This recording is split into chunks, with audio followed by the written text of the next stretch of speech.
transportation industry. The Marriott Cafe will be open if you would like to purchase refreshments. I introduced Phil last time. I have nothing to add to it except that Phil has been a member. I think he's in his 6th year on the humanities subcommittee. So an important part of our They team. kicked me out this year. Yeah. I get kicked out. Thank you, Phil. So, all right. Well, welcome back. I am glad to be here. I hope you are too. And I want to begin by calling your attention to a couple of resources that I did not really pay much attention to until after last week's class. And I kind of regretted that. There are a lot of references, there are a lot of resources to Shakespeare available online. But these two kind of stand out in my attention. You can get some questionable resources, but these two are time-tested, trustworthy, and their addresses are so easy to remember. You probably don't even write them down. The Royal Shakespeare Company, of course, in England, rsc.org.uk, and the Folger Shakespeare Library in this country, in Washington, D.C., is just folger.edu. And the first just has a host of information, not only about productions of Shakespeare and what's going on in Stratford, and a lot about, just in a nutshell, things about Shakespeare's life and Shakespearean studies. But the Folger Shakespeare Library is especially good for you if you like museums, and they have a lot of artifacts dealing not only with Shakespeare. They have his first folio. It's not in England, it's in Washington, D.C. They have a lot of other artifacts dealing with that age and other things of interest. And if you're interested in teaching Shakespeare, they have a good program on particularly middle school and high school teacher education. In fact, they underline the fact that I was wrong. You heard me confess that here I am telling you what to look for when you read Macbeth. And unless you've already read Macbeth a couple of times, I shouldn't probably ever do that. They're big on telling their teachers not to talk about themes, just give it to them. Give the language to them and step out of the way and let them have at it, if that's of interest to you. I don't know fully what they mean by that, but you can take teacher education through some of it for free on their website at the Folger Shakespeare Library. So is also there at the Folger Shakespeare Library site that I discovered this painting, which I really like. This depicts, I know it's not easily discernible, particularly at a distance or with a lighting situation here, but that's partly on purpose. That's Macbeth and Banquo there out on the heath encountering the weird sisters, the witches, and it almost kind of blurs the witches in a whirlwind, like a storm. And I thought that was significant because storms and witches are related in Elizabethan thinking, that they both were present at times when this all-important order got disrupted. And so often when there's been a disruption in the order of things, there's mention of storms, not just in drama, but particularly in drama. And that's also where witches kind of enter in. The hurly-burly, as they say. When should we meet again? When the hurly-burly is in. The hurly-burly was the war going on right then, the kind of rebellion against Duncan, and so they're related in that spec, both storms and witches. And there's a lot of nice, if you like storms and paying attention to that, there's a lot of weird stuff going on with the weather and then other parts of the natural order of things. The horses, eating each other, all that kind of weird thing is all there. All those details are there for a purpose, to highlight the fact that the order has been disrupted, and what Macbeth is up to. So I would like to dedicate I would like to get on with the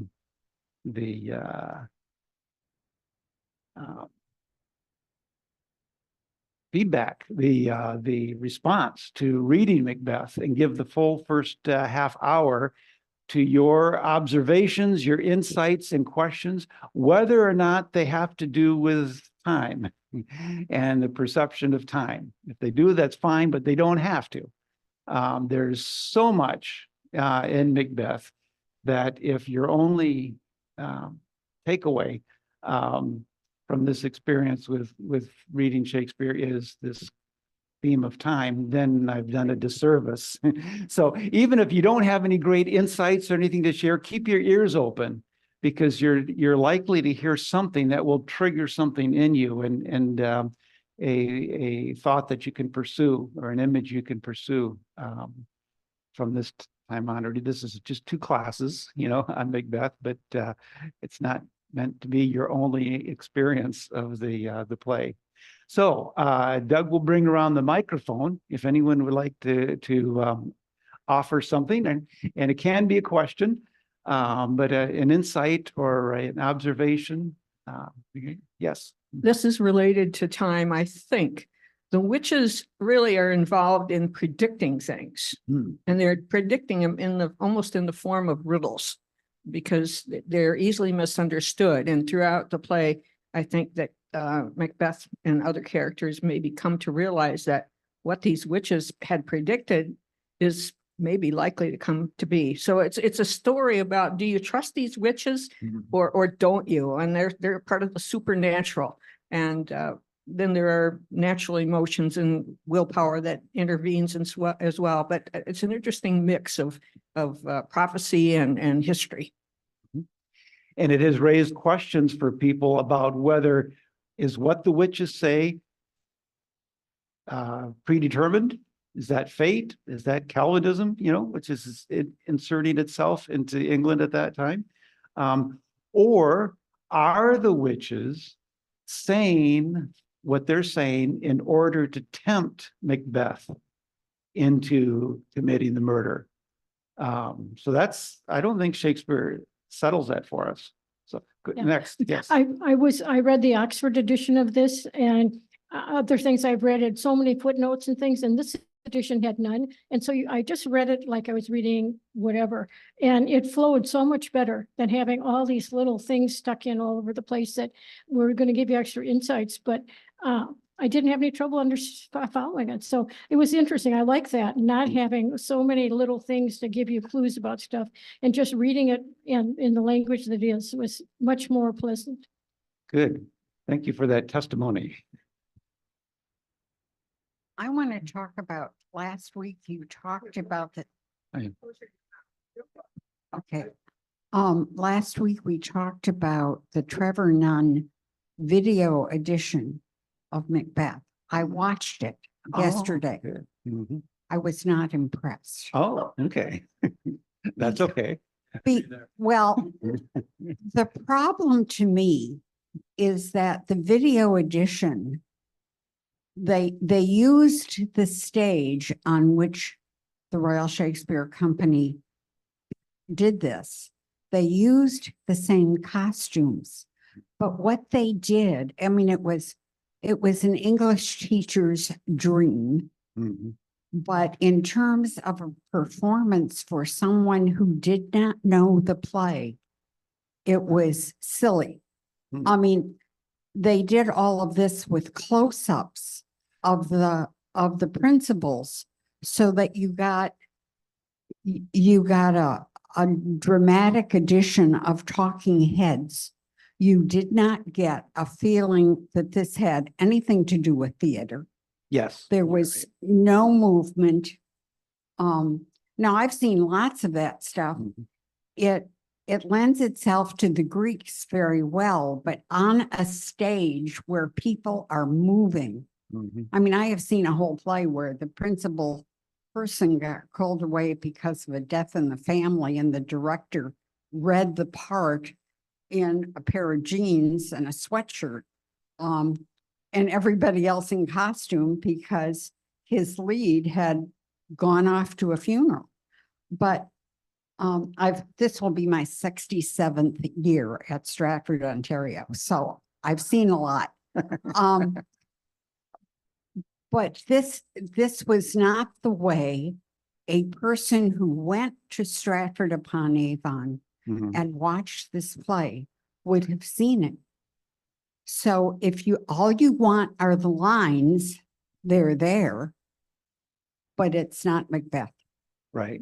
That's good to point out. I think, in fact, that the producers of that video, that program, realized that there was no way they could recreate the theatrical experience that took place in what was then called the Other Place stage in Stratford. And so they said, we're going to do this for the camera. And so it was definitely a performance for the camera. And it was close, and the actors spoke to the camera, quite often. So yeah, and that is a good point. And I'm glad that you mentioned your great experience at Stratford. So if anybody is having any questions about whether maybe either Shakespeare or some other dramatic festival, and Canada also has the Shaw Festival, not too much further away, you know where to come to get some input and some encouragement. Go ahead. Yeah. Yeah, well, in regards to time, if you've been going to Stratford for 67 years, you started going when I was 2 years old. So I'm in awe of you. I guess the question I have, and it go back with Judy,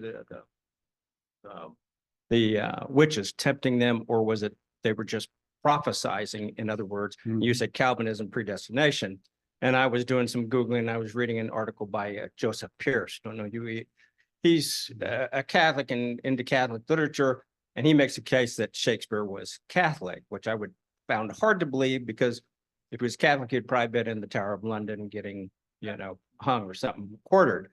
So I didn't know what you thought of that. And the final thing is, there was no, if be they predestination or time, they fulfilled the prophecy, or they were tempted and fell for the temptation pretty quickly. There was no, it didn't seem like they had any moral compass at all.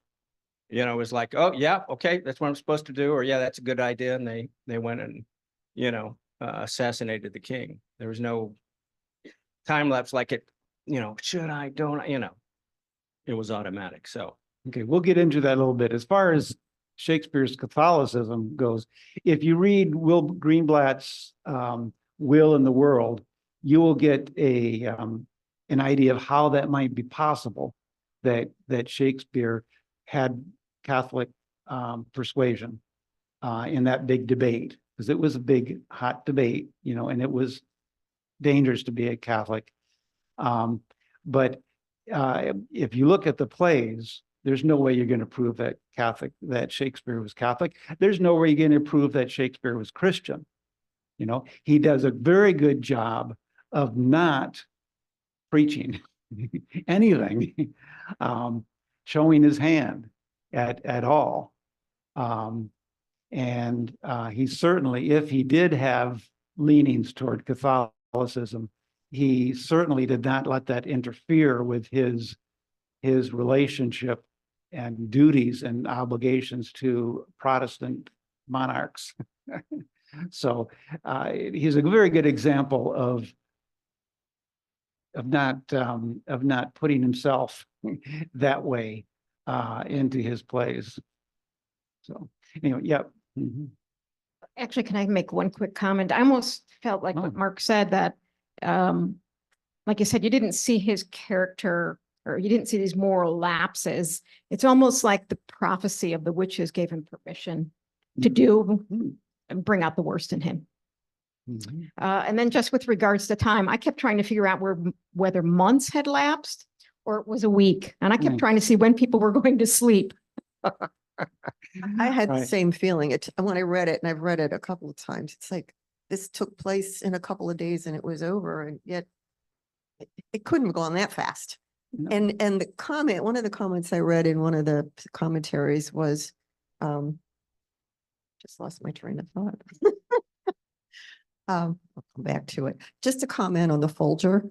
There's a really nice article in, I think it's the June issue of Smithsonian. The Folger just has a brand new edition underground. So it's really worth digging it out and reading it. It's been very good. Good. As far as the time lapse goes, we mentioned that I mentioned 17 weeks just because historically Macbeth reigned for 17 years. And I was saying that there's no way this could be more than 17 weeks. In fact, I would think that most people would guess somewhere more like 5 or 6 weeks at the most, just from the way it's told. But there has to be some time for people to travel to England, you know, and back from England. So even from where Duncan was to Macbeth's place, you know, it's probably an overnight, because Banquo talks about having dreamt about the witches. Go ahead. I thought I read someplace that at this time period in Scottish history, the succession to the kingship was not automatically the next in line. And that would make a difference in what Macbeth was thinking and what Banquo was thinking. Right. I think that you're right. That it was, I think I read somewhere that it was, there was a certain group of people usually related to each other, and Duncan and Macbeth were related, but not very closely.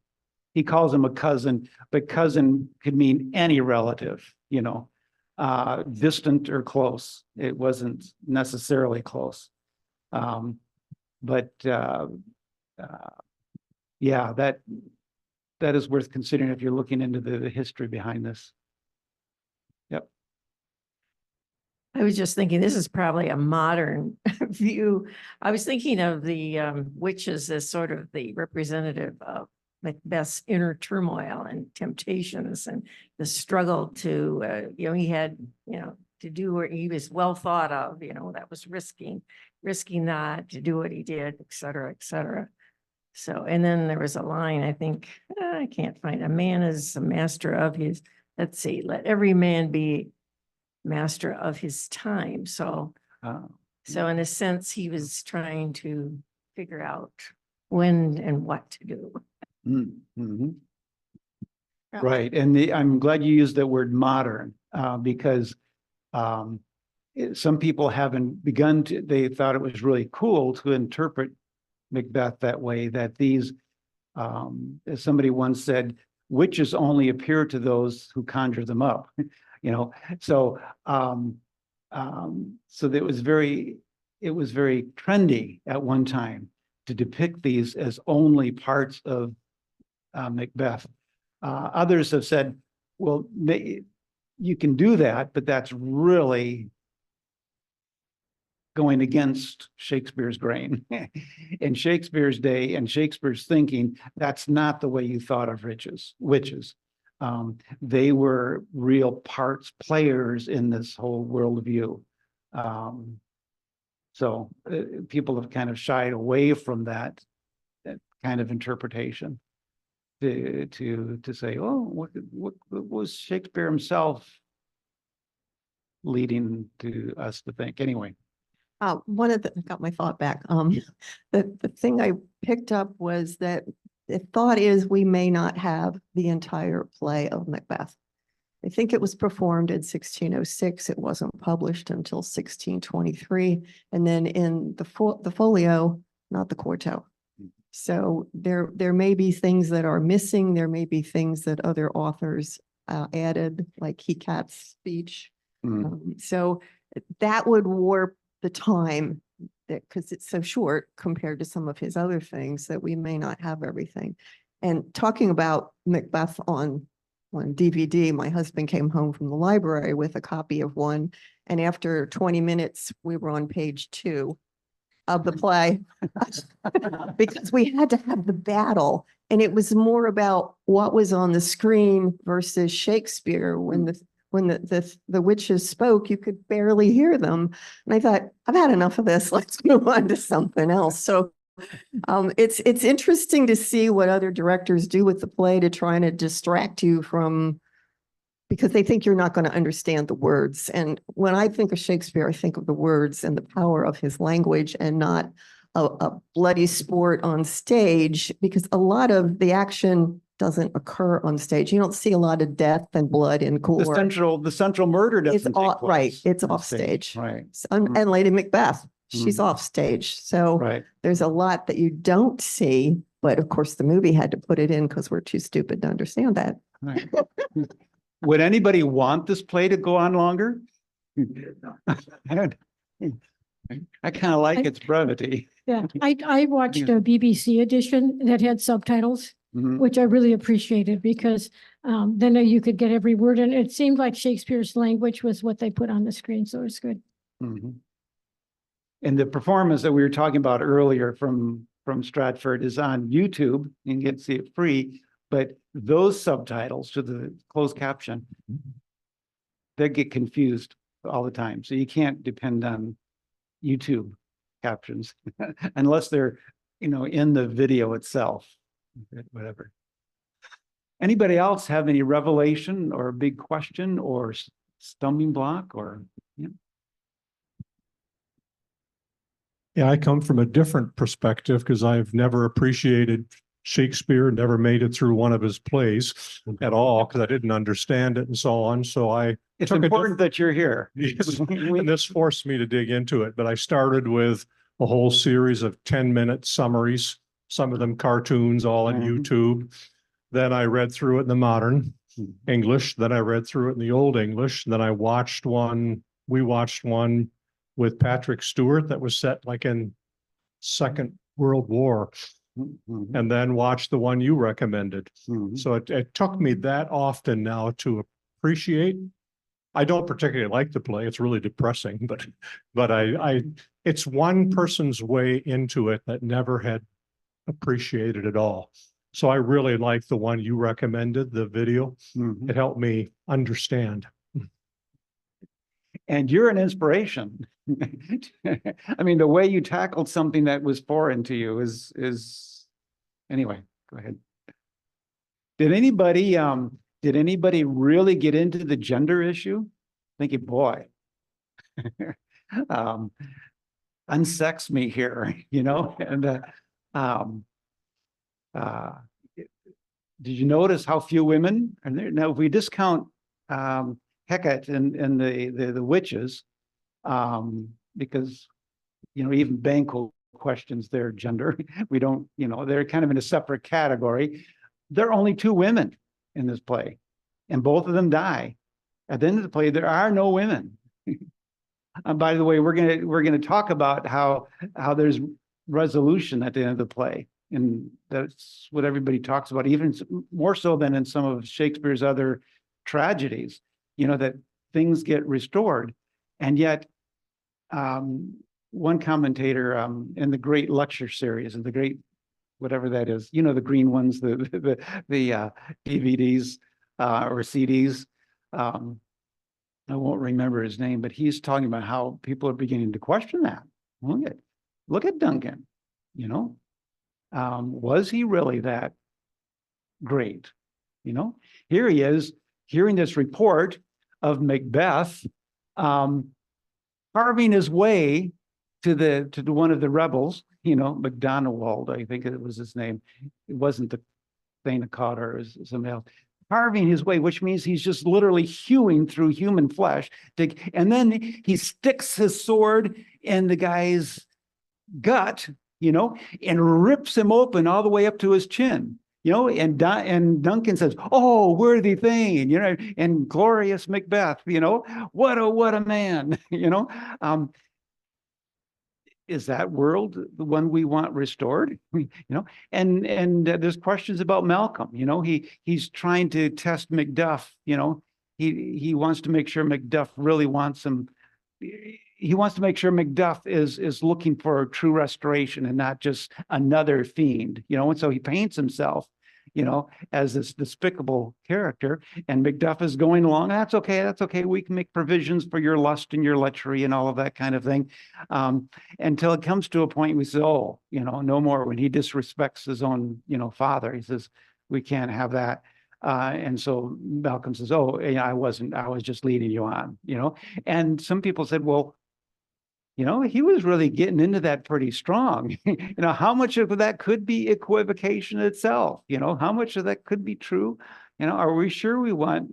And when Malcolm, is there giving his little speech at the end, so much reminds us of the very beginning when Duncan is raising people to levels, and Malcolm says, okay, now all these guys are going to be earls. We've never had earls before, we're going to establish earls,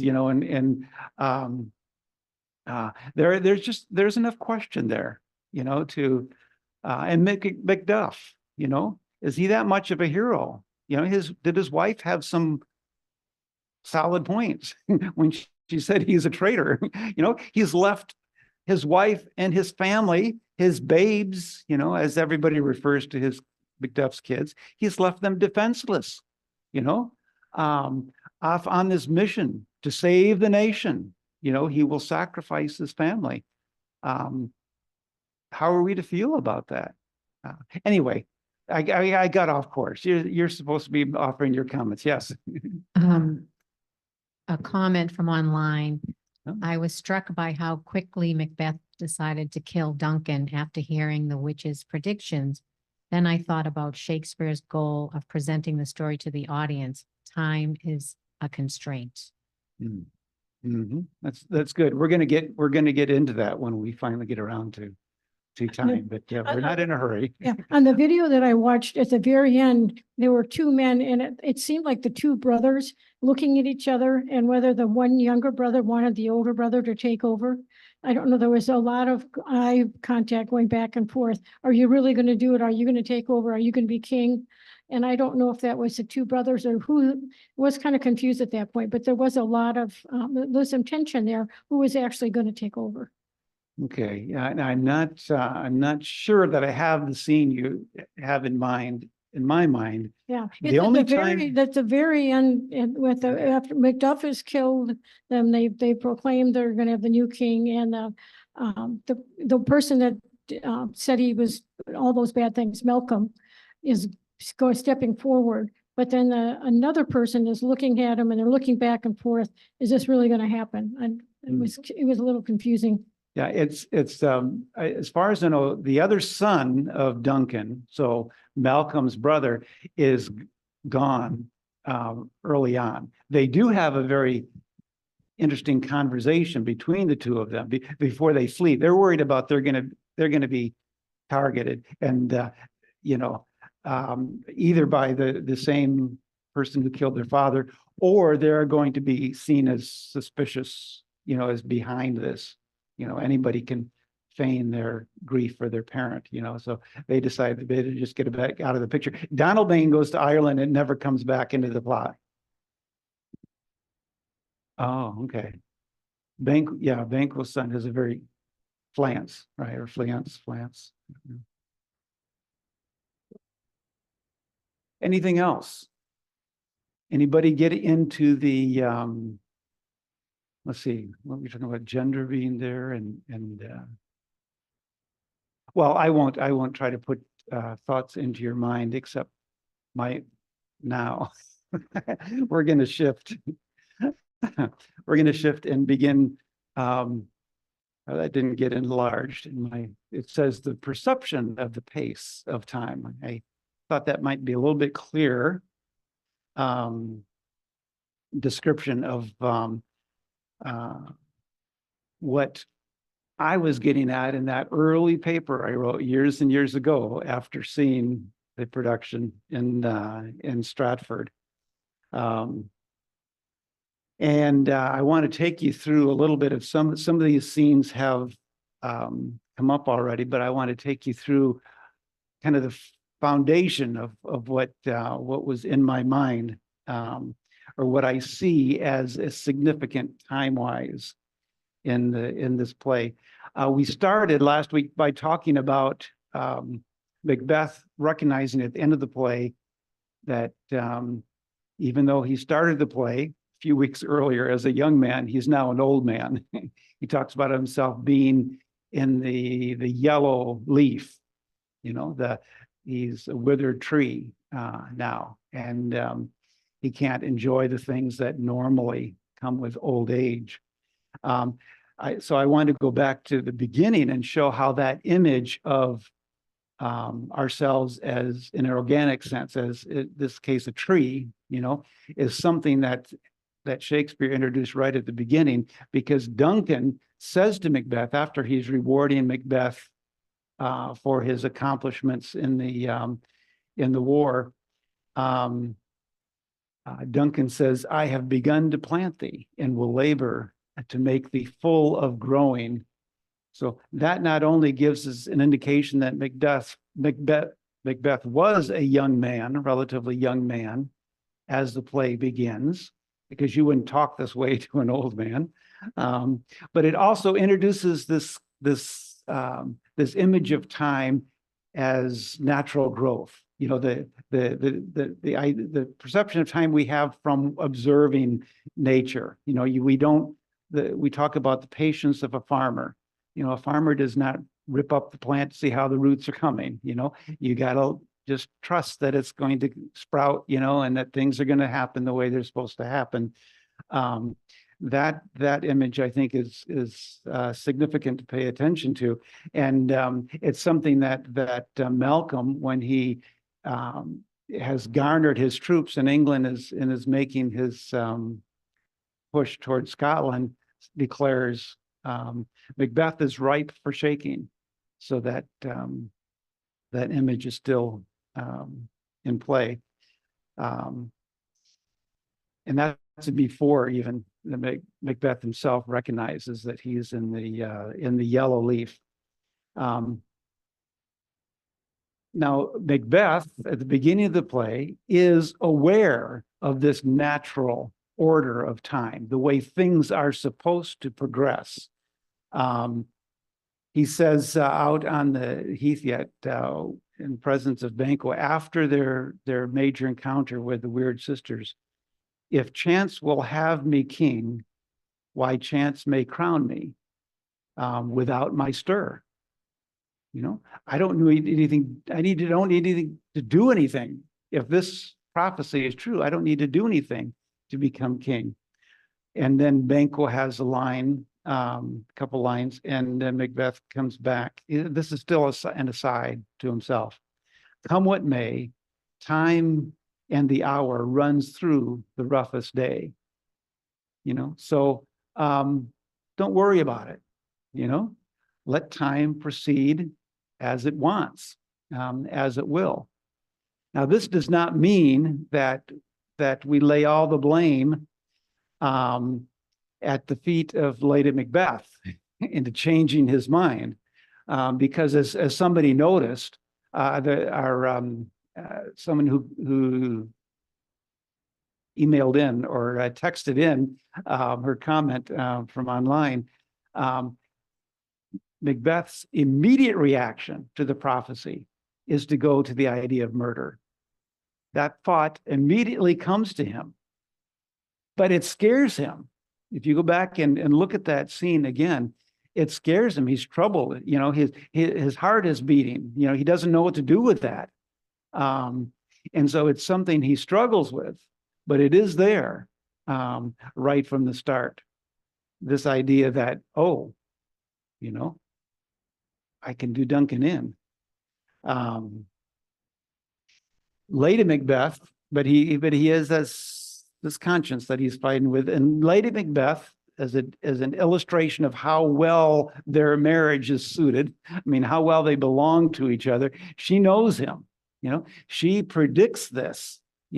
That his conscience is going to stand in the way of the immediate action. "Yet do I fear thy nature. It is too full of the milk of human kindness to catch the nearest way." See, it's her impetus. It's her conviction that things need to be done right away. Seize it, as soon as you can. Don't let time progress slowly. Go for it. Macbeth, when he is contemplating whether actually to do this, recognizes that he has this desire, what he calls vaulting ambition. that o'erleaps itself. See, that's jumping ahead, you know, and he refers to jumping the life to come even. And in a slightly different sense, I think, he's talking about the present and then the future, you know, the afterlife. And are there going to be consequences only in the future to what I do? Well, if so, I might be able to risk that. You know, I'll risk that. We'll jump the life to the life to come. But he's recognizing that there'll be consequences in the present as well. And so this vaulting ambition of his is running up against all of these other things that come to his rich imagination. I mean, the heaven gets involved. The virtues of Duncan will shout out like trumpeting angels, you know, against this deed. When he explains his conclusion that he comes to not to commit the murder, he tells his wife that this praise that he's got, not only from Duncan, but from others, are like garments. And that's another image that comes in quite often. These new good things that have happened to me are like new garments, and they shouldn't be cast aside so quickly. Okay, the present ought to be enjoyed as the present. The things that come to us in the present ought to be experienced before we ditch them for the future. This, or what Lady Macbeth had called the future in the instant. When she hits the news about his promotion and things, she says that's what she's longing for. She wants the future in the instant. And so when she counters, when she reacts so negatively to Macbeth's conscience interfering, her argument lacks any reference to time at all. Unlike Macbeth's, I didn't get into all of his time references in that little soliloquy, but it's jam-packed, by the way, with a lot of things. We can't do it justice this morning. But his time is a factor in his weighing of things. They don't exist at all for Lady Macbeth. Her argument is all about manliness, you know, and courage. And she uses the word valor in addition to courage. And fear is the opposite of that. And by not going and doing the manly thing, he is opening himself up to fear. Pale, she calls him, you know. How have you gotten pale so suddenly? When you durst do it, when you dared, you know, then you were a man. And she really goads him, you know, and there's some indication, there's a lot of innuendos in her speech. There's to the fact that maybe Macbeth had difficulties with impotence. And she should think she's goading him, and she's really saying, you know, how could I love someone who's not a man, you know? And so she's really she's quite something. I'm gonna say, and it works. It works. And so Macbeth steels himself and says, I'm committing to this, and does it. After he commits the murder, and it's been discovered, and he goes in and kills the two grooms, the attendants, the servants of Duncan, who are being made to look guilty. He explains it as that his emotions got the best of him. You know, why did you kill them? You know, and he says, who could control himself in that situation? He says that his love for Duncan and his anger outrun the pause of reason. And I don't know why there's a verb problem there in the text, whether it's just in my mind, I'm not figuring out something, but I want to say outran. his emotions outran the pause or reason. he's using that to describe his action of killing the servants of Duncan. But really, is he not describing what he did in the killing of Duncan? That he let emotions, his fear of being not considered a man, or his outright love for his wife, he let those outrun the pause of reason. Reason being that human faculty that keeps time in check, that keeps us from outrunning, that keeps us from o'erleaping and seizing the future in the instant. Once that first murder takes place, then Macbeth does not need any more goading from his wife. No more spur, to prick the sides of his ambition, as he says. He gallops off, on this course, and there's to kill Banquo and Fleance, even though he doesn't succeed in killing Fleance, much to his chagrin. The boy gets away, and in killing Macduff and all of Macduff's family, and I think his servants. If I read that right, the whole household was slaughtered. To do that, he doesn't need his wife's encouragement anymore. Once he's committed that first act, and I've identified three things that take the place of reason, the pauser, that used to be a part of his calculations. And one is an obsession with the future, and security in the future. He can no longer just take the words of the witches for granted. He wants to make sure, that's why he wants to know if he can even go beyond the prediction of the witches and kill not only Banquo, but Fleance, so that there will be no inheritors of the throne from Banquo's line. That's important now to his sense of security. I've got to wipe out all other possibilities. And Macduff, Macduff is not mentioned in the prophecies at all, and except as someone that was one prophecy says you are to fear Macbeth, and the other one says, well, don't fear anyone who's of woman born. And so he concludes that he doesn't have to fear Macbeth. That takes Macduff, that takes him out of the equation. But I'm going to get to kill him anyway, and all of his household, not leaving any chance. That insecurity that he feels, he's obsessed with what's going to happen down the road. So that's one thing that helps him or leap in time, this obsession about the future.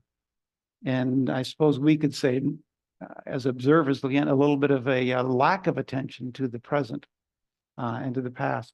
There's also an immediacy, instant gratification that he's obsessed with, or that he's concerned about.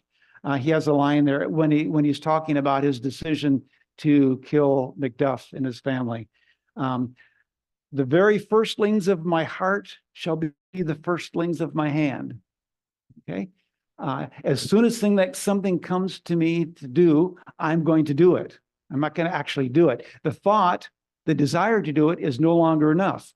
There can be no space between the thought or the desire and the actual carrying out of the deed. He doesn't want to leave any time to contemplate what's going on. When the idea comes, it's got to be acted on immediately. That's something else that keeps this time sped up, and helps him arrive at old age in a matter of weeks. And then I haven't heard too many people talk about this, but I think that there's an abhorrence of youth and innocence that we can see setting into Macbeth's mentality. The visions that the witches give him, the weird sisters, two of them involve infants, or very small children. One who's very bloody, who could be maybe a depiction of one of Macbeth's victims. The text encourages Shakespeare's audience, who were very familiar with the story of Herod, that Herod was big back then as an image. And I think that's being alluded to. So that infant, bloody infant, could be one of his victims, or it could be Macbeth. We don't know. But that idea, that image of a child is troubling, to him. And then the final image is of a child wearing a crown, which again is a potential heir of Banquo. That troubles Macbeth. He can't stand that.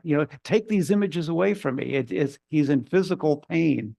And then there's a scene that I really like because of the way it was portrayed in Stratford. I'm sure that there have been other good productions of the scene, but this is the one that helped inspire my paper back then.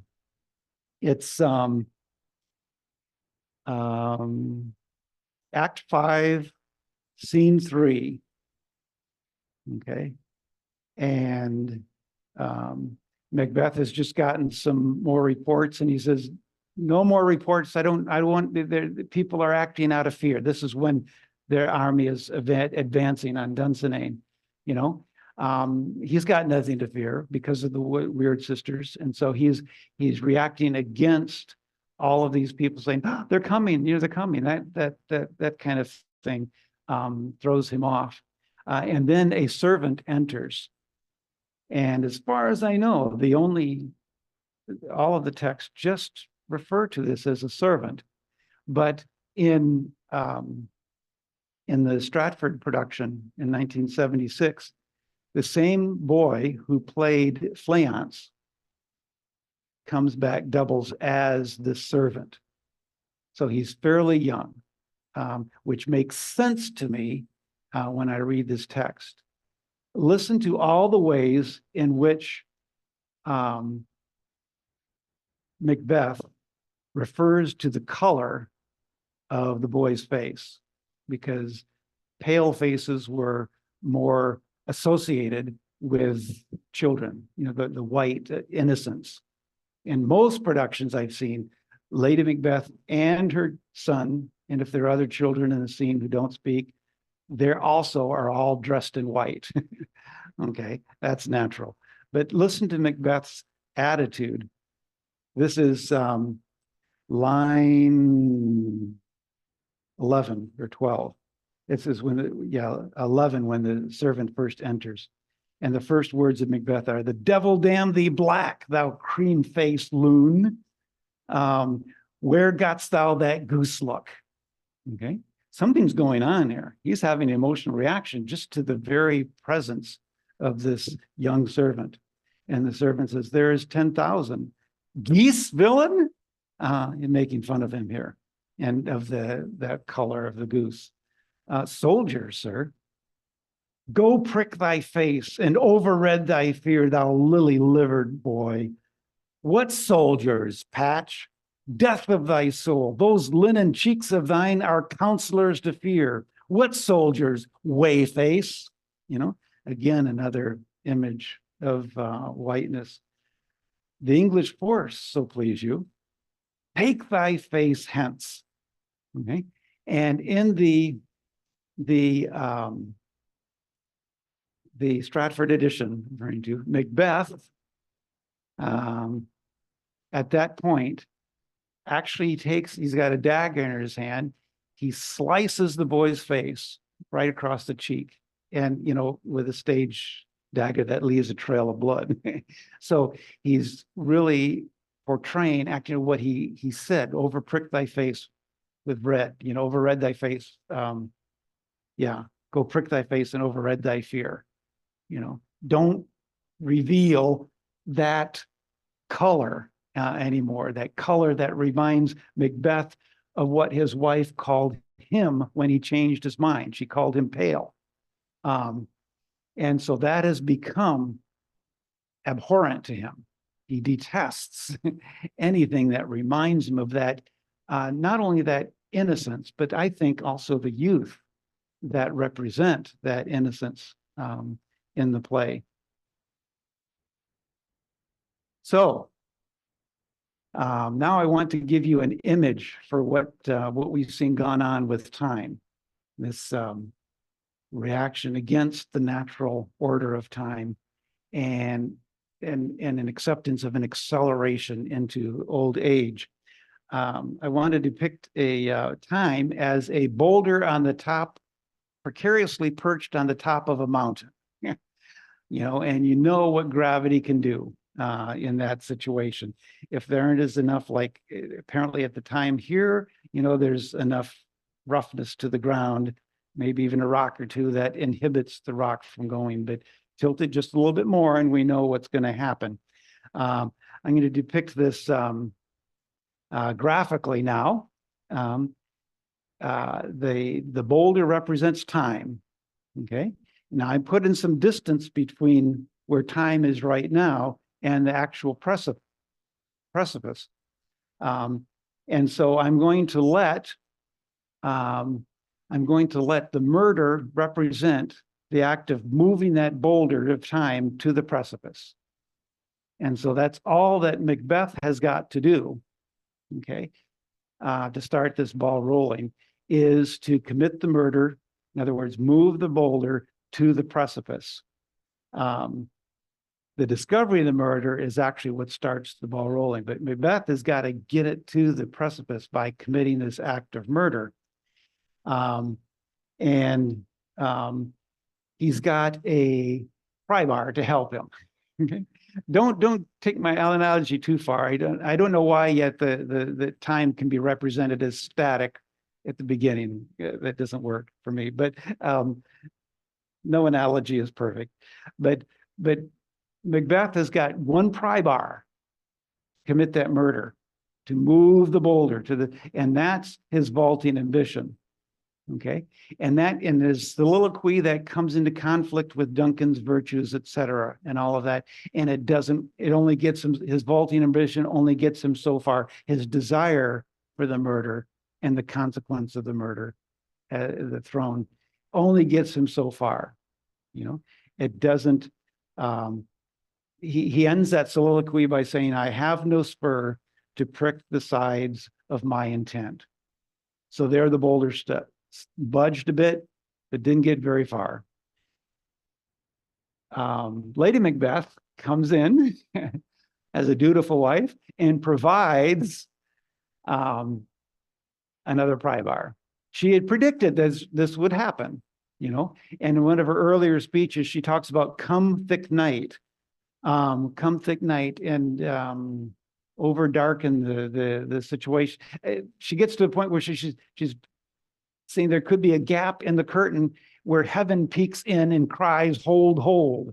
Okay, that's hold back this race of time, you know. Don't do it. You know, she predicts that. And so she asked praise for the spirits to help her overcome that. And she provides, of course, this other pry bar, which is attacking his manhood. You screw your courage to the sticking place, which is an image of reference to the crossbow. You know, what you do to cock a crossbow. I've told that there are also sexual innuendos in here as well. I haven't figured them out. I won't do so for you, but that's kind of appropriate because that there would be sexual innuendos because Macbeth sees this act. He alludes to Tarquin, you know, from Latin mythology, who was a tyrant, but he was not known for murder. He was known for rape, the rape of Lucrece, who Shakespeare wrote about. And that's who he alludes to, a rapist. So, you know, they're all tied up here. You have permission to have a dirty mind. Or at least anyway, and this pry bar does work. Macbeth gets the boulder to that precipice. So things are ready to begin rolling here because of gravity and accelerate this time being warped. However, Shakespeare does something. There's one more blockage. You know, I've kind of, if that's a stone, I kind of exaggerated it graphically there. But that is Act 2, Scene 3. Shakespeare sticks that in between the murder and the discovery of the murder. And that scene is often called the drunken porter scene or the knocking on the gate scene. That progression of time where that boulder rolling down the hill is prevented for a moment by the drunken porter who takes his time getting to the door and then engages Macduff and Lennox in this conversation about the effects of alcohol. Okay, but it forestalls the event. And once that out of the way, Lady Macbeth's future, the instant, can take its effect, and it begins rolling down, you know, accumulating with more murders, and as the boulder rolls down, accelerating faster and faster down the hill until at the end, Macbeth has that wonderful soliloquy about the pace of time now being petty. And day by day, you know, suddenly, where did this come from? It follows right after Lady Macbeth's death, that there's a new image of time, and it's the end has come. You know, even he is not killed yet, but the end has come. And I have a little clip of Ian McKellen talking about that scene that we may get to a bit later. But once Macbeth is killed by Macduff, I think it's Macduff himself who declares, once he comes in with the head of Macbeth, time is free. Okay, the person who has been holding time captive to this pace is no longer dead, is no longer living, but is dead. Time is free. And Malcolm, in his last speech of the play, when he representing the order being restored, says this is what we've done, this is what we have yet to do, what's more to do, which would be planted newly with the time. We're going back to that original image of Duncan, you know, natural flow of time, planting things, right, which would be planted with the time. We will perform in measure, time, and place. The boulder has done its accelerating down the hill. Now, I want to throw in another image by looking at this Act 2, Scene 3 a little bit in more detail. This critical image to our sense of time, you know, it's what's forestalling that acceleration. And so I want to depict it in a slightly different way. Let's let the gray bar represent the murder, the actual murder. And the lavender bar represent the discovery of murder. Okay, we've known what's led up to the murder. And there are Macbeth and Lennox on the other side coming to the gate, knocking on the gate, representing the discovery of the murder. And these happen, there's not much space in between them, but they're actually, in a minute, I'll show you where they're even closer than what you would think. But they aren't allowed to take place one right after the other because of this scene, Act 2, Scene 3, inserted in the middle of them.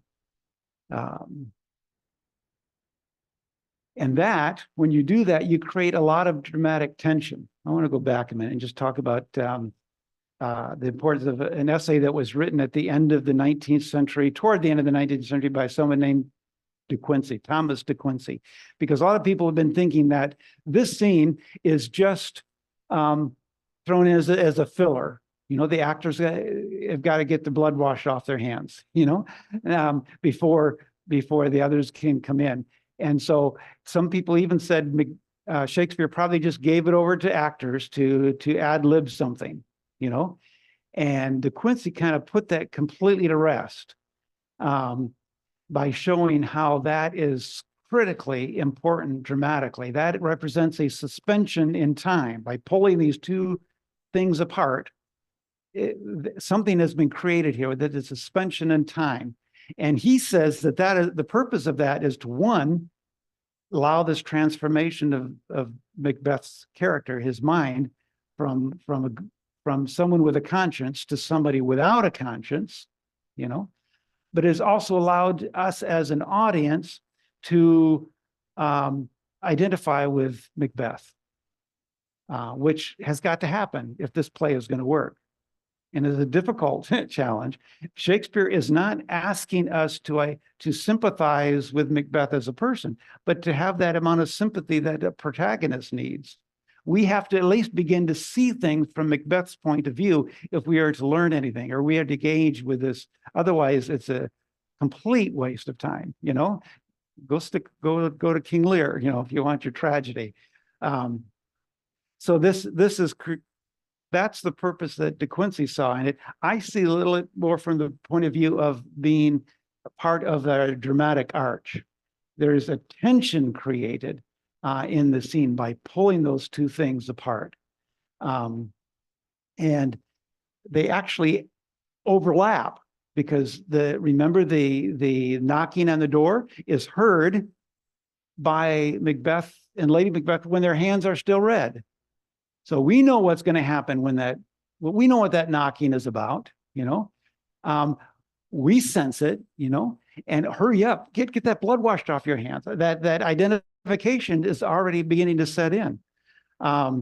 So there's that dramatic tension is created by the sound effect, rather not the visual, the sound effect of the knocking. You know, it's one thing to read knock in parentheses in our text. It's another to be in the theater and hear the knocking. That's doing some amazing things to us. The dramatic tension is also created by the fact that Shakespeare has flipped the social order here. That for this scene and this scene only, a lower class character is in charge. Okay? Other places, the people with power are dictating what's to happen. To do this murder, do that murder, take care of this, you know, they're ordering the servants, et cetera, around. And here the porter is in charge. You know, he takes his own sweet time, you know, to get to the door, blabbering about in his, well, some people say it's just a hangover, but I sense a little bit of drunkenness still going, blabbering about the porter of the doorkeeper of health, you know, ushering people in. He's picturing himself that way. And then even after the door is answered, he engages Macduff and Lennox, and Macduff even kind of jokes around with him. Speaking of which, that's the other thing that creates the tension, is that this is a tragedy. There's no other direct comedy in. This scene is comic. This scene is written in comic, and that's why it's not always in blank verse. This is filled with humor and satire, and we don't pick up on all of it, but we can hear comedy in there when we're supposed to, and so that also is a tension. You know, this is different than the rest of the place, and because such a place of tension has been created, this can't be just left to ad-libbing. This is designed. This is an important part of the play. We know because Shakespeare has taken advantage of the strategic location, the strategic scene, to highlight the central themes of the play. If we look at this comedy, the comic features in here closely, we see that this is not random. This is play. Shakespeare is putting in a nutshell what he has written the whole play about. First of all, by the porter assuming the role of the porter at the gates of hell is basically offering a welcome to hell. You know, Macbeth was worried that heaven was going to intervene, you know, if he committed the murder. You know, he'd be in trouble with heaven. And sure enough, here we have in this scene a welcome to hell, as the porter is welcoming different people. He welcomes a farmer, and then an equivocator and a tailor. He says he'll go on, he wants to implicate more people and welcome more professions into hell, but he's getting tired of the gig. But that farmer was the code name for Garnett, Henry Garnett, the Jesuit priest who was behind the gunpowder plot, who's one of the players in the gunpowder plot. Okay. He is also present in which was to kill the monarch. Okay, so it's all appropriate. This all has to do with what's going on. But he next invites to hell an equivocator, which is what Garnett wrote his little essay about before being executed. He wrote about that it's okay to lie, to deceive when your life is on the line, or when your mission is as holy as his was. And so people were making fun of Garnett, the equivocator, who, according to the Porter, couldn't equivocate himself from hell, that he ended up, the tailor also was a well-known culprit, laughing stock, because tailors were known to take shortcuts to their profit. And so again, we have someone there who, like Macbeth, is trying to take a shortcut, by not doing things properly. The tailors would try to imitate the French style without really doing it, or something like that. I couldn't quite figure it out. So current affairs are being addressed, and this whole the idea of equivocation is being addressed, equivocation runs through the whole play. The Porter mentions it specifically. So this is Shakespeare underlining all of that this is what this is about. Things not being as they are reported. Lying like the fiend from hell, lying, the fiend who lies like truth, representing the witches. This is where the alcohol comes in. Because he says alcohol provokes three things. I forget what they are. The last one is urine.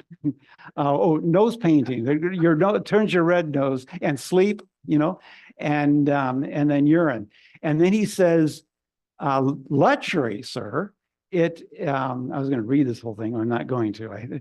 We're running out of time. Lechery, it provokes and unprovokes.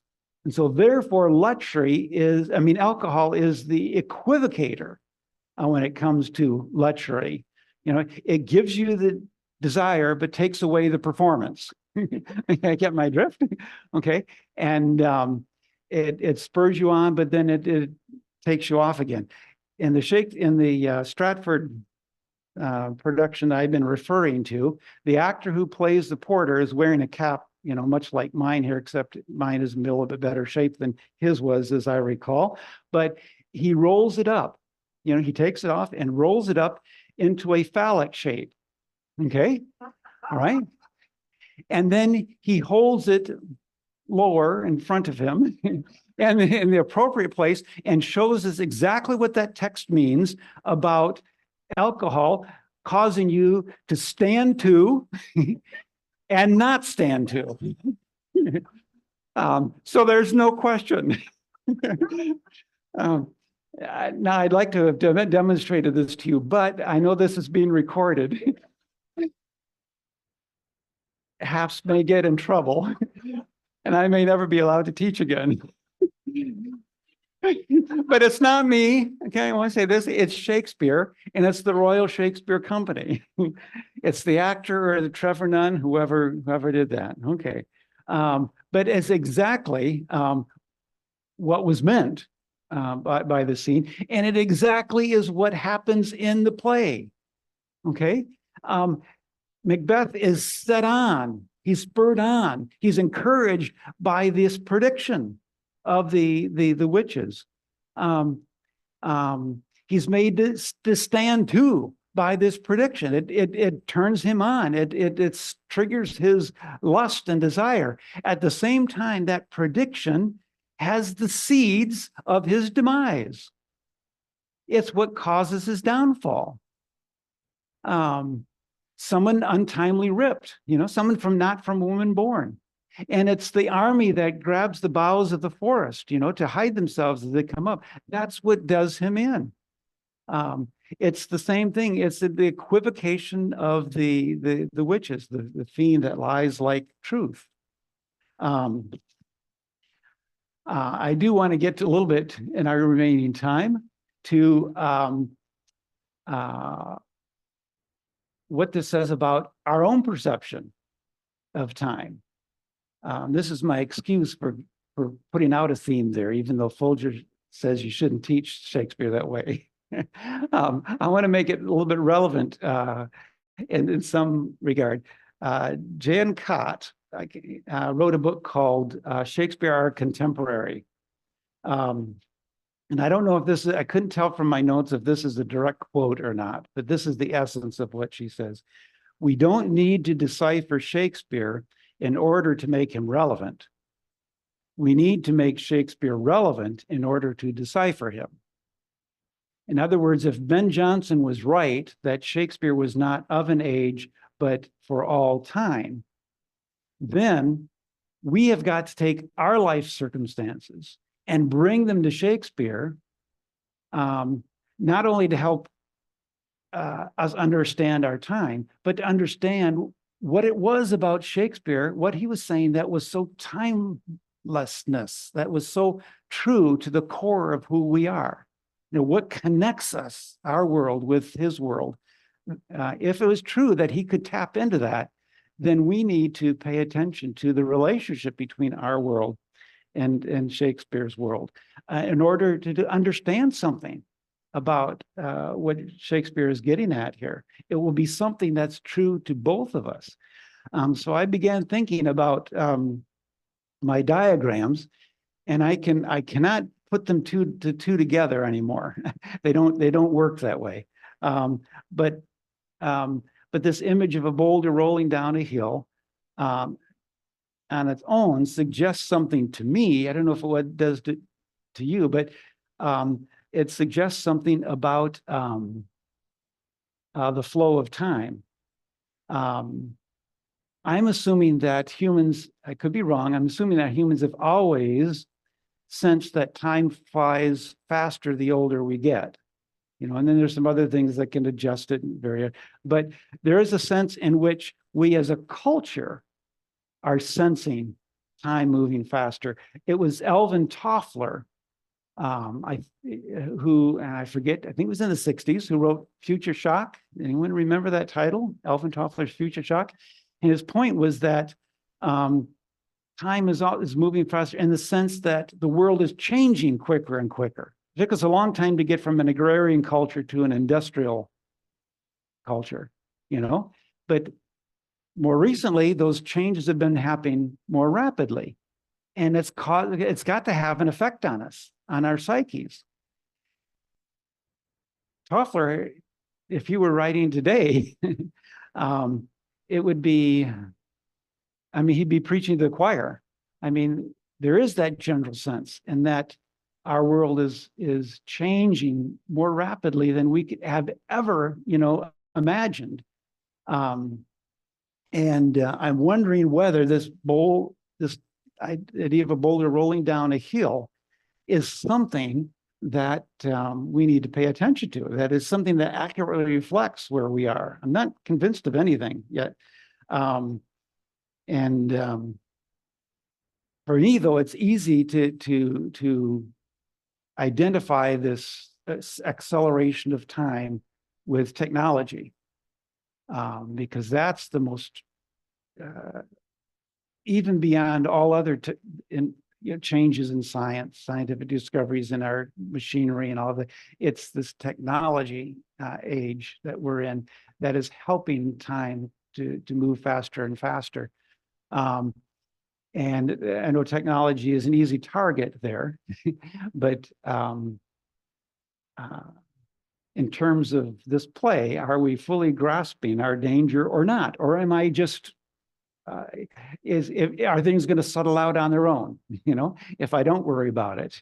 But I worry about things like the fact that it used to be we learned about who we are particularly in relationship to the world, we learned about the world through our elders.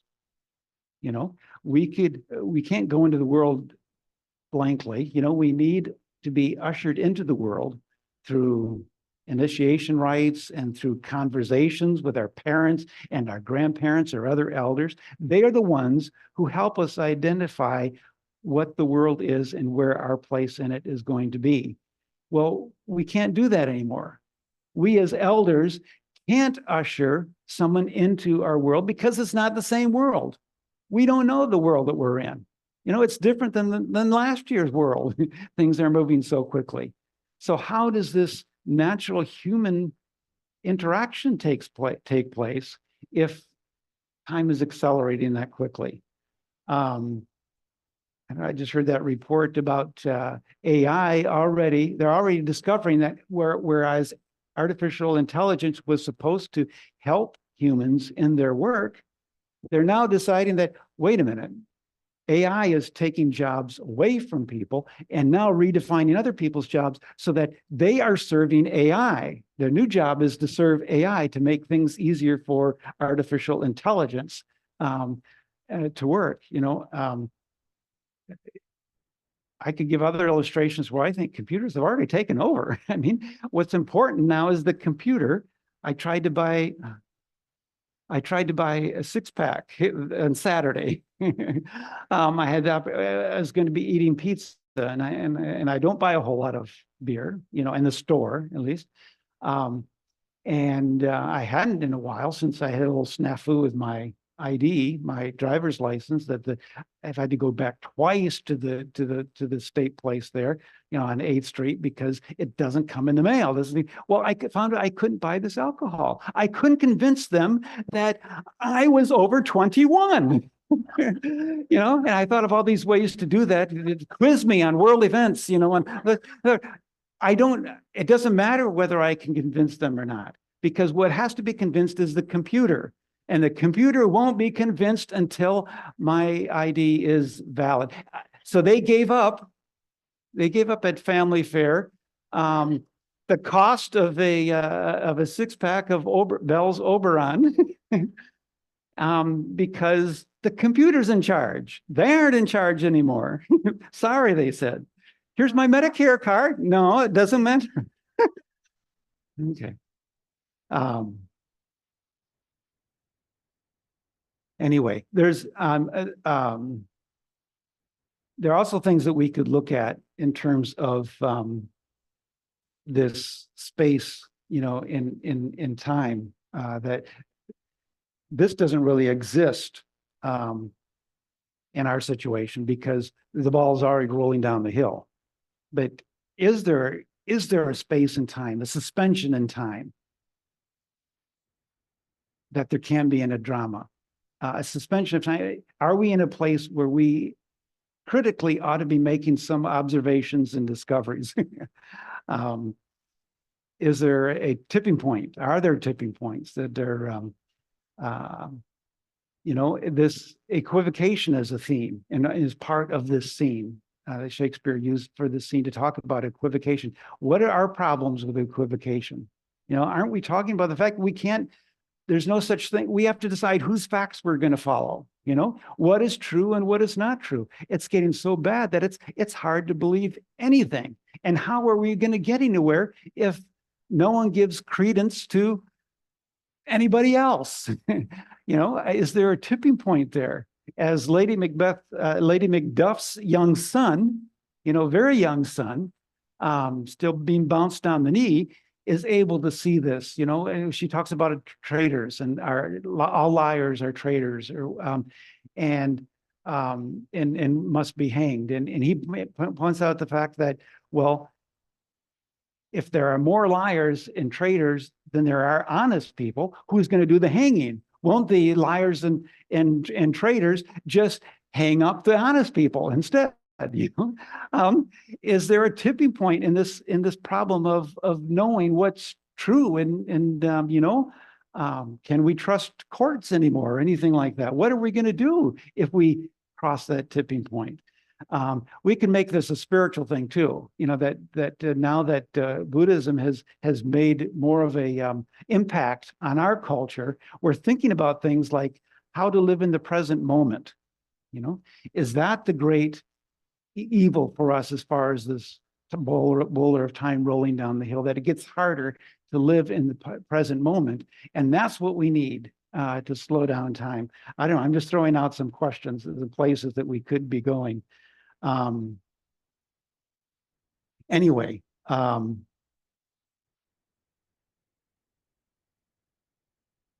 Andy, let me pause for questions there, and then I think I want to close with Ian McKellen's little description of what an actor goes through when approaching a soliloquy like the tomorrow and tomorrow and tomorrow, which refers directly to time. And that's 12 minutes. So I guess any question would have to be quick. Okay, let me get right to that. And again, when I was making the transference to our situation, I'm not implying that any of those questions have any answers or have any validity, but that's the kind of thing I think that Shakespeare would like us to do as collaborators, is to take this play and mash it up against our world.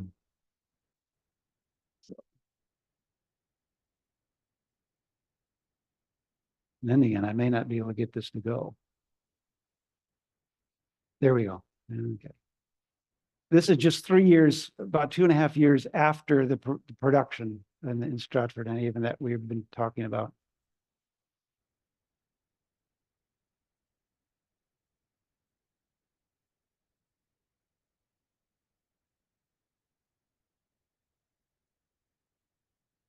Whoop. I don't know where the volume controls are here. It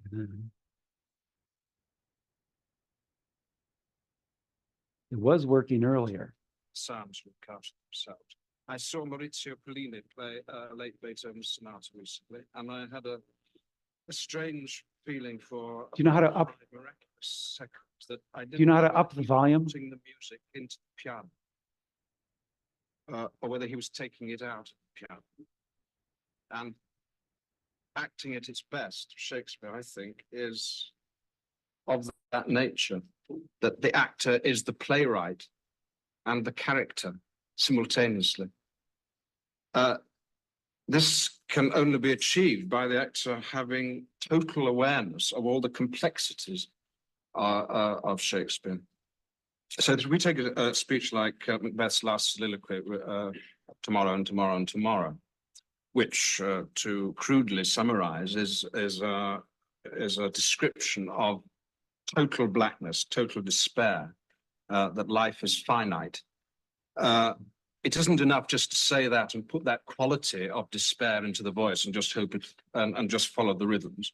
You've got to do many more things as well. You have to think and have analyzed in rehearsal totally, so that your imagination, being fed by the concrete metaphors, concrete images, pictures, can then feed through into the body, into gesture, into timbre of voice, into eyelids, into every part of the actor's makeup. So that it does seem, as I've just said, that he is making it up as he goes along, although the actor, of course, knows that he isn't. But to start at the top with the first line, and I'll try as far as possible to relate this to blank verse, but it would be impossible for me not to mention imagery and also all sorts of other literary devices, which we haven't been talking about generally today.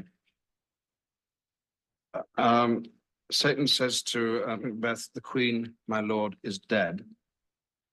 And Macbeth replies, "She should have died hereafter," which is a short line. She should have died hereafter, indicating that there should be a pause, I think. And during that pause in performance, with the audience rather around me as you are now, I used to take that advantage of that pause to catch the audience's eye and begin the soliloquy, which is Macbeth, me, the actor, to talking directly, sharing my thoughts with you, the audience. Hereafter introduces one element of time, the future. Then we get a regular blank verse line. There would have been a time for such a word. Dum dum dum dum dum. There would have been a time, stressed, time. This speech is about time for such a word. Word is the last line. What word? Is it she, the queen? Is it hereafter? Is it time? There's something about that line which trips, in Hamlet's words, tick-tocks like a clock. There would have been a time for such a word. It's leading on to the next line, and here comes the word which is important, tomorrow. And tomorrow, and tomorrow. There are only two words in that line, an irregular line, given weight by its repetition 3 times. And the tripping of there would have been a time for such a word slows down on tomorrow, and tomorrow, and tomorrow. The rhythm is important. It's also a nonsense word if you say it 3 times, or if you say it 20 times, like a kid skipping tomorrow and tomorrow and tomorrow, tomorrow, tomorrow, tomorrow, tomorrow, tomorrow, tomorrow, tomorrow. What does that word mean, tomorrow? It's beginning to have the lack of meaning, I think, that Macbeth detects in his own life at this point. Creeps in this petty pace from day to day. And here comes the first metaphor, the first image. And the rhythm is beginning to creep, is beginning to plod like someone plodding along a country lane. It's footsteps now, not the tick-tock of a clock. Creeps in this petty pace from day to day. Well, we've had tomorrow. We've now got today at the end of the line. From day to day, but it leads on to the next line to, not day, but the last syllable of recorded time, and it slows up even more, ending up with a very important word, time, at the end of the sentence. Syllable. I wonder if bell isn't the bell of a clock, which records time. And we get a regular line, and all our yesterdays have lighted fools. Yesterday, we've had tomorrow, we've had today, we've now got yesterday, we've got the whole complex of time. Macbeth is not just talking about himself, he's talking about eternity and going to say something about it. All our yesterdays have lighted fools the way to dusty death. And that's where the sentence ends, in the middle of the next line.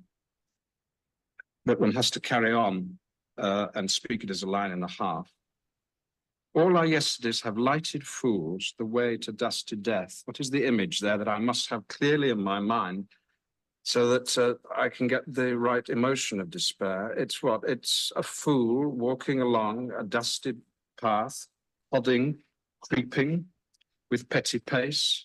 A fool is what? A village idiot? Wandering along a country lane with what? A guttering candle? I don't know, a lantern? Fool is a pun, of course.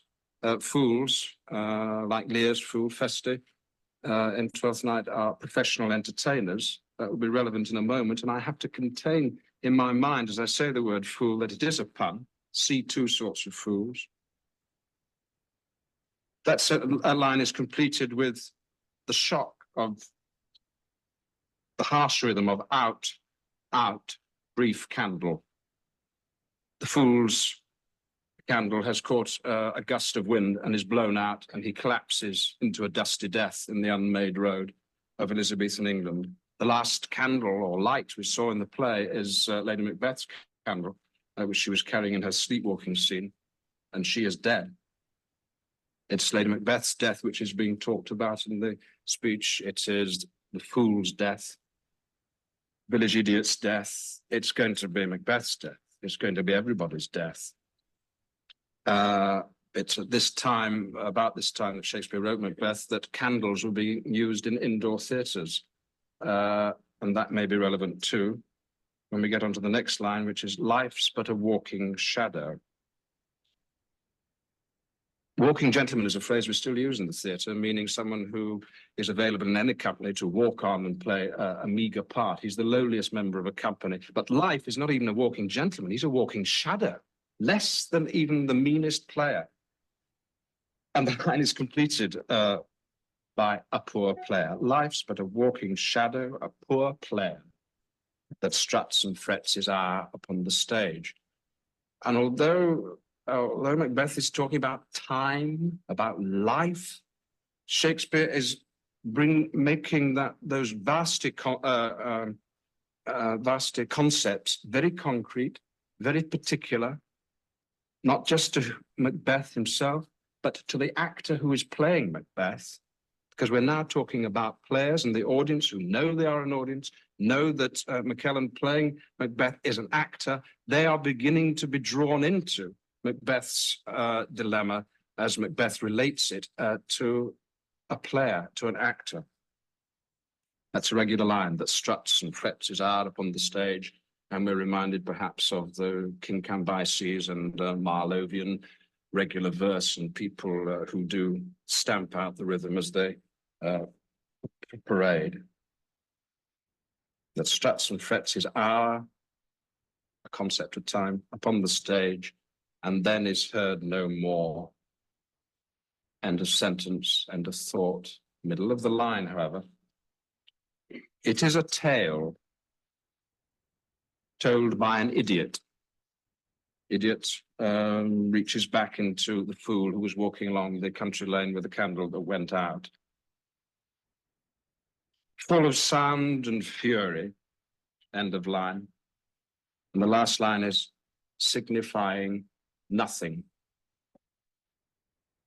And the beats of the rest of that pentameter are not there because the end of the speech is total silence, total oblivion, total emptiness.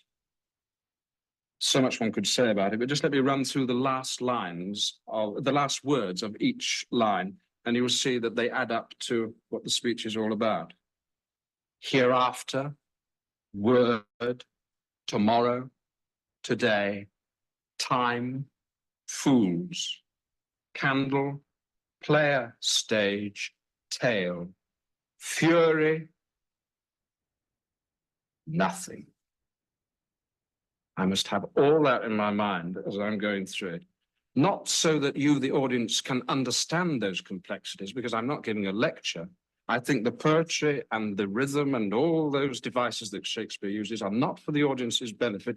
They are for the actors, so that having absorbed them into his heart and his mind, he can then express them with all the other things at his command, which are his body, his facial expression.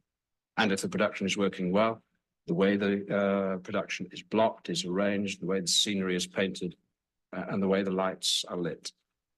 The Queen, my lord, is dead. She should have died here after me.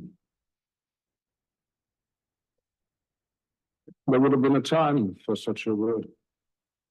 Tomorrow. And tomorrow. And tomorrow. Creeps in this petty pace from day to the last syllable of recorded time. And all our yesterdays have lighted fools the way to dusty death. Out, brief candle. Life is but a walking shadow.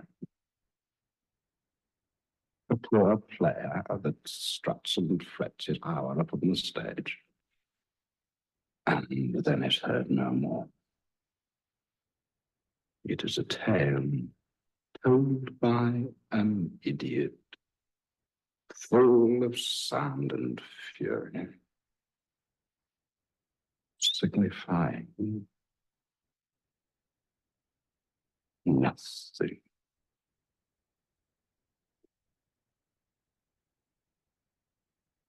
Well, that took us a little over time, but I wanted to end on wiser words than my own, so. So there you have it. I hope that's just a beginning, at least with your acquaintance and relationship with Shakespeare, if not Macbeth. So thanks for your time and attention.